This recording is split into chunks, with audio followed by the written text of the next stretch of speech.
November 1976, Shorthand Tamil Junior Grade. Get ready for the dictation. 10 seconds. 5 seconds. Start.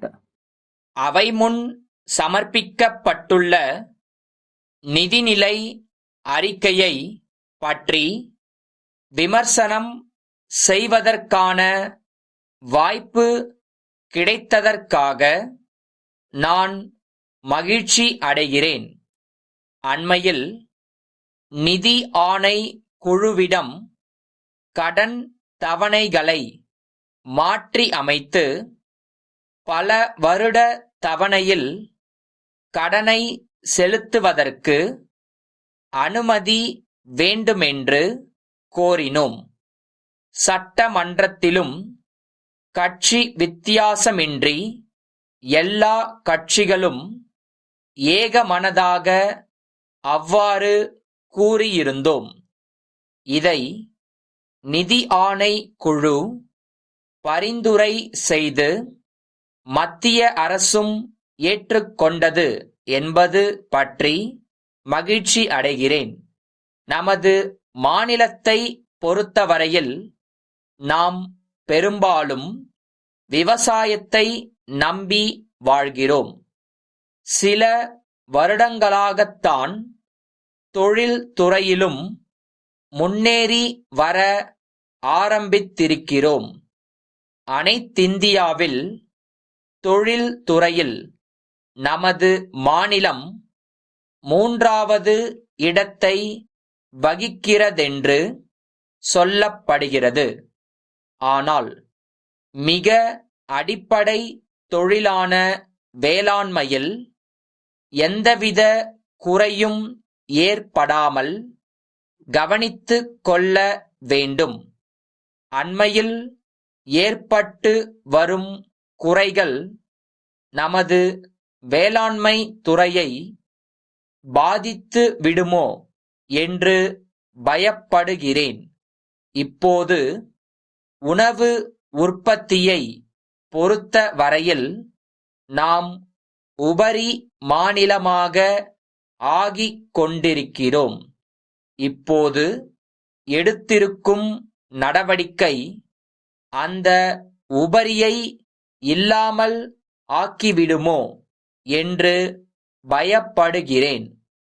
கடந்த ஆண்டு விவசாயிகளுக்கு உரமும் பூச்சிக்கொல்லி மருந்தும் கிடைக்கவில்லை. இந்த நிலைமை நீடித்தால் நம் மாநிலம் 2 ஆண்டுகளில் பற்றாக்குறை மாநிலமாக மாறிவிடுமென்று எச்சரிக்க விரும்புகிறேன். சிறிது காலமாக தொழில்களை தேசிய மயமாக்குவதில் இதர மாநில அரசுகளையும் மத்திய அரசையும் விட நமது மாநிலம் முதலில் நிற்கிறது. தேசியமயமாக்குவது நல்லதுதான்.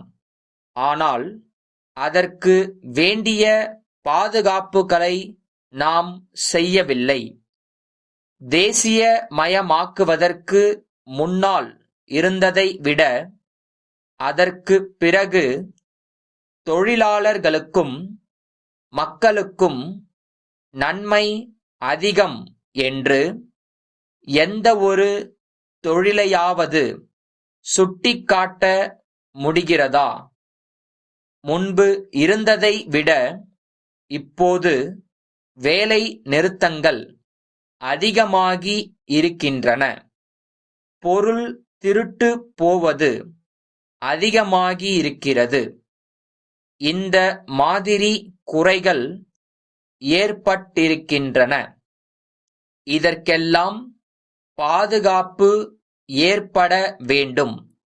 என் சிறிய யோசனை ஒன்றை சொல்கிறேன். நாட்டுடைமை ஆக்கப்பட்ட எந்த தொழிலிலும் தொழிலாளர்களுக்கு நிர்வாகத்தில் பங்கு கொடுத்து அதில் அவர்களை சேர்த்துக் கொள்ள வேண்டும். எக்காரணத்தை முன்னிட்டும் வேலை நிறுத்தங்கள் ஏற்படக் கூடாது என்பதை நாம் அனைவரும் உணர வேண்டும். சென்னை 15 அண்ணா சாலையில் உள்ள கணேசன் கூட்டமைப்பிடமிருந்து திருச்சி 10 ஆண்டாள் தெருவிலுள்ள திரு கோ. பார்த்தசாரதிக்கு அன்புடையீர், தங்களுடைய கடிதம் கிடைத்தது. தாங்கள் கேட்டிருந்த சாமான்கள் வந்து சேருவதில் ஏற்பட்ட கால தாமதத்திற்காக வருந்துகிறோம்.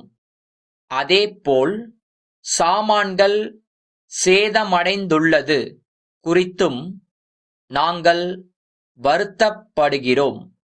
நாங்கள் குறித்த காலத்தில் சாமான்களை அனுப்பியும் அவை போக்குவரத்து காரணத்தால் உங்களுக்கு வந்து சேருவதில் காலதாமதம் ஏற்பட்டிருக்கிறது. அதே மாதிரி சரக்கு சேதமடைந்ததும் போக்குவரத்து காரணத்தால்தான். இது எங்களால் தவிர்க்க முடியாததாகி விட்டது. எனினும் நாங்கள் இது பற்றி ரயில்வே நிர்வாகத்தினருடன் தொடர்பு கொண்டுள்ளோம். நாங்கள் எப்பொழுதும் போல தொடர்ந்து நேர்மையான, திறமையான சேவை செய்து வருவோம் என்று உங்களுக்கு தெரிவித்துக் கொள்கிறோம். சேதமடைந்த சரக்குகளை திருப்பி அனுப்பி வைக்க கோருகிறோம். தங்கள் உண்மையுள்ள